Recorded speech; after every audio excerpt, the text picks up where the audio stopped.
And at the BRICS summit, Egypt's Prime Minister Mustafa Madbouli has called the ongoing Israeli war against Palestinians in Gaza the gravest crisis of our time. He highlighted that the tragedy results from Israel's persistent violations of international and humanitarian law, including the breaching of the January 15th ceasefire agreement brokered by Egypt, Qatar, and the US.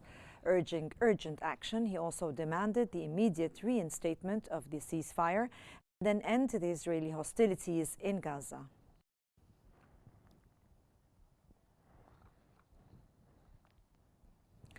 Israeli Prime Minister Benjamin Netanyahu said that his upcoming meeting with US President Donald Trump could result in a detainee exchange deal in the Gaza Strip.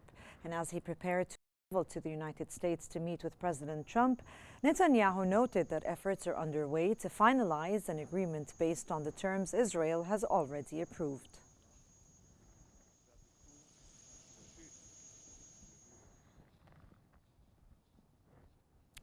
And the Hebrew language Walla news site reported that an Israeli soldier committed suicide following the death of two of his friends on October the 7th and his continued military service. Walla stated that the soldier's family said he had been transporting the bodies of soldiers from Lebanon and Gaza fronts during the war. He also reportedly complained about the smell of the corpses and the horrors he witnessed in the Gaza Strip. Whoa.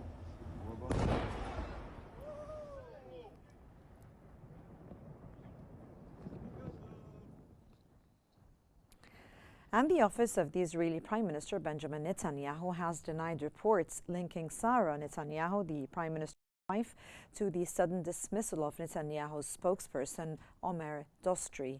Hebrew media outlets report that Dostri had tried to maintain a professional approach to his work, but found himself constrained by Sarah Netanyahu's interference. She reportedly gave him little room to operate and preferred relying on Zeev Agmon, who initially served as her personal assistant before becoming her official spokesperson.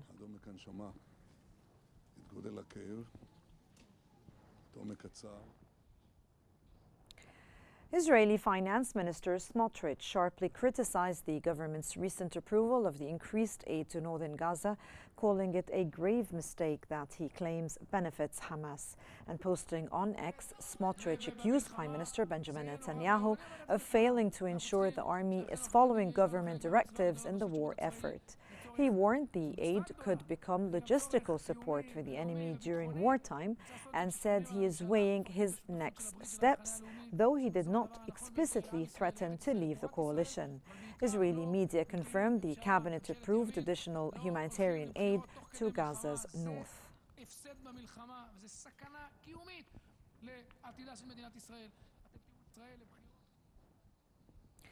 Gaza's government media office has condemned the US-based Boston consulting group, the BCG, for its role in the Gaza Humanitarian Foundation, the GHF, calling it part of a plan to forcibly displace Palestinians under a misleading humanitarian guise.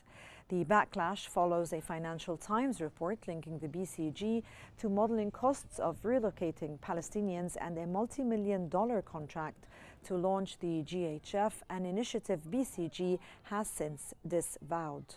And the Gaza officials warned of criminal projects and blamed all involved for the deaths of over 700 Palestinians at 8 sites.